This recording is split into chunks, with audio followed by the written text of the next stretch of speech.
open news if we the four corners of Ghana there na ebusia for channel way so ena wonsa ebeka ewo aha eye Ghanatube so ensem ekobe nyina no aha na ni nyina no ubenya edi efina se ne maji akonya matena sisei no na chese ensem ahodo ekobe nyina no eno ena mede ebo ebusiafo entem pa so mennum enkwan no enja fufu ne be wakotie ensem ekoso ewo man Ghana me ba na matwa so edi amam.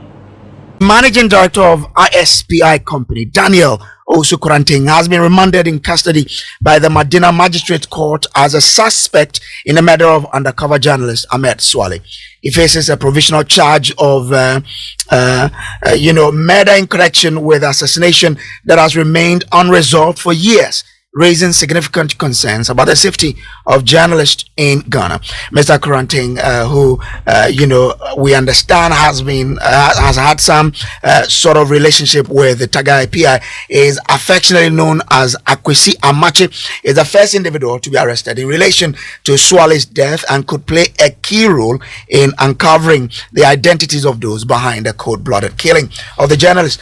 My colleague Latif Idris, who has been in court the whole day on this particular subject, and joins me in studio with more. Latif, first of all, tell us about the demeanor of the suspect when you saw him in court. Yes, so the demeanor, Daniel Kuranting appeared in court in the company of his lawyers and prosecutors. He was in a sea blue long sleeve shirt, in a blue jeans and a brown shoe to match. He was also having ponytail. If you recall, police sources told us that he was picked up at a salon. If you are connecting the dots, that means maybe he was at a salon working on his hair when the police picked him up. He was calm, cool, and collected. And then he appeared before the magistrate. And then it was very swift. There was no long delays. He stood his grounds and addressed the court as and when he was asked to do so. Okay. Now, what charges? We understand he's a suspect in this matter. Yeah. The first one to be arrested. But do we know the charges that have been proffered against him? Yes. So, like you said in your intro, he's been charged provisionally with murder, and these are the reasons why prosecutors believe that he is the suspect, and therefore charging him with murder. They believe that one, the suspect, Kuranting, has admitted that he took photos of the deceased, Ahmed Suale. He has admitted that he knew him, Ahmed Suale, because they worked together with the Tiger IPI. He has admitted to prosecutors that he knows the former member of parliament for Asin Central, Kennedy Ejapong. Okay. And that he used to visit the former member of parliament, Kennedy Ejapong. Now, the prosecutors are drawing that connection that, okay, this same former member of parliament, we all know, brandished the photos of Ahmed Suale on his television station, and subsequently he was killed. I mean, he didn't only brandish the photos, he urged his supporters to beat up the journalists wherever they find him when he brandished that. So the connection here, as far as the prosecutors is concerned, is that he sold the photos of Ahmed Suale to Kennedy Ejapong. But Kuranting denies that flatly. He says he did not sell Ahmed Suale's photos to the former member of parliament for Asin Central. That he denies. The prosecutors also make the case that, and before I go there, you recall that police sources had told us that Ahmed Suale's telephone or cell phone had been taken to the United States because the FBI is involved in these investigations. At least that's what we've been told by police sources. The sources or the prosecutors are now telling the court that call records, they've been able to trace Amache at the residence or in the neighborhood of Ahmed Suale on the night of his assassination. Okay.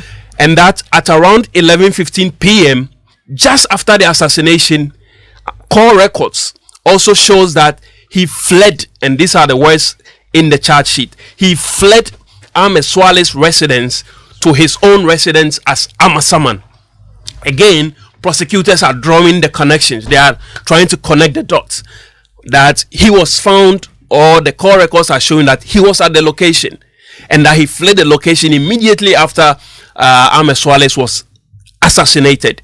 So they believe that he is an accessory in this particular matter, and they've even gone ahead to charge him with murder of the slain journalist. Quite intriguing. There are a lot of details to come out in the coming days when they go to court. Yeah, and again, they picked him on because they told the court again in the charge sheet that they attempted to bring him in for interrogation, but he fled the jurisdiction. Okay. On that matter, his lawyers strongly opposed to that because they believe that the suspect had been in Ghana all this while, and that he has not fled from the jurisdiction to evade being interrogated so by a contest as to whether he has fled the jurisdiction because he's been around all this while.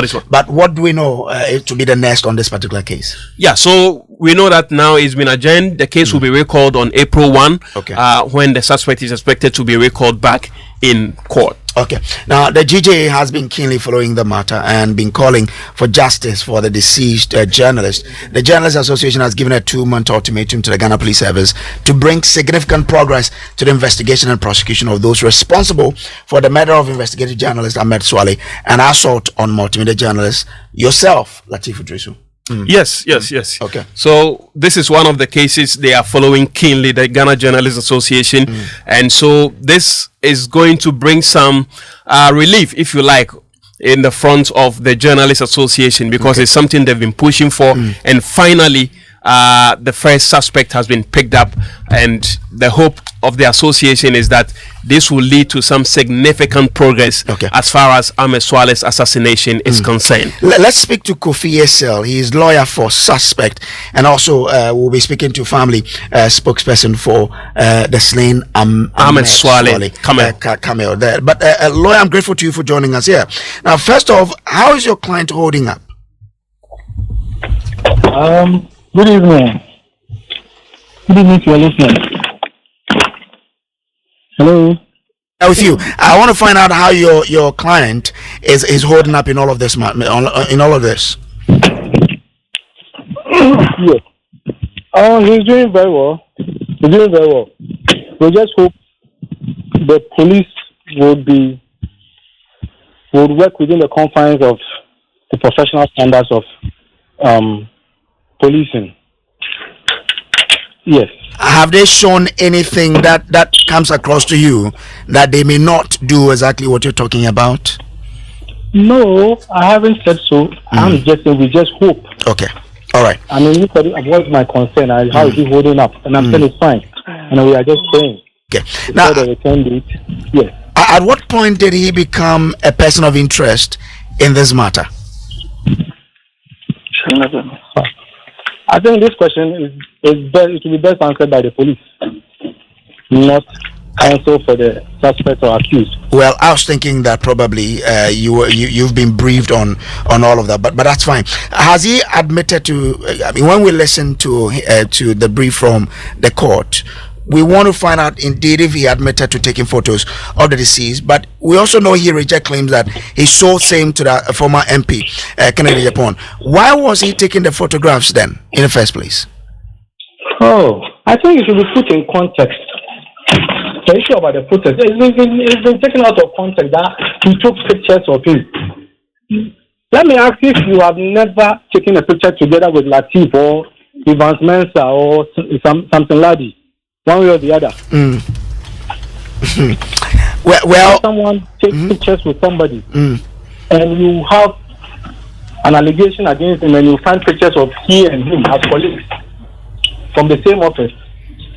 Doesn't lead to a conclusion that he has pictures of him, so he sold pictures to whoever showed it on a media platform, and the court is dead, and then let alone to charge him with the offense of murder.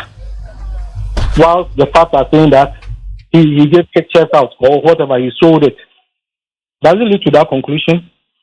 This circumstantial evidence doesn't lead even there. There's no nexus between the facts, the evidence they say they have, and even the charge, the offense of murder in the first place.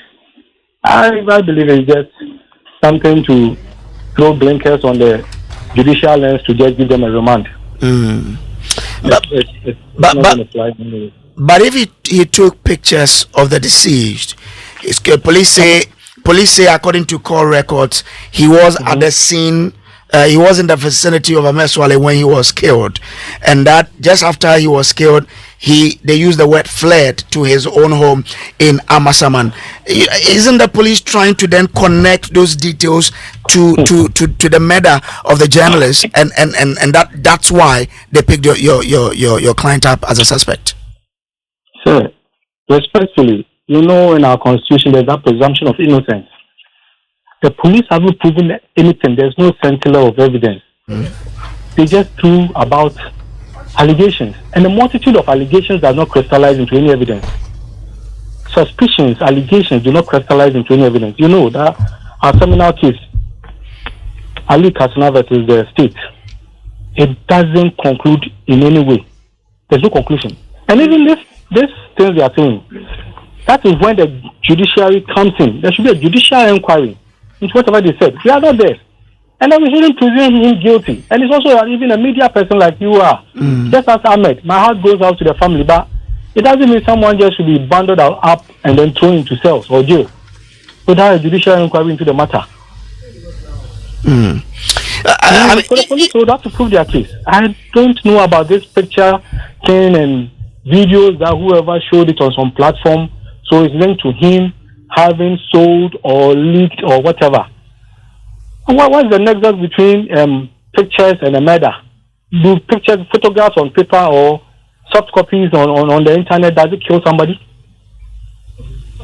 Murder, you are talking about the elements of murder. If there's a weapon involved, what was the intent behind it? How would someone work with someone, leak the pictures and then go and kill him? Leak pictures to be shown on TV and he himself will go to Medina and go and kill him.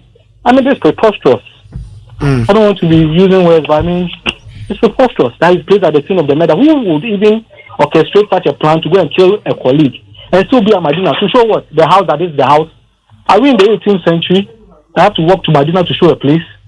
Please, respectfully. So with all due respect to the listeners. So you think this is much ado about nothing? If we can put it that way. It's just people blowing hot air. Okay, grateful to you, Kofi Esel, lawyer for suspect in the Ahmed Suale murder. Wait me a comment or comment section. Na meje where I can the amount of make I will say when you subscribe here my channel where you for subscribing and hitting notification bell no send be insem no 72 mana wenya no intem pa so mo amodofo snowy and I'm say and insem no ebrem sisi ade makram.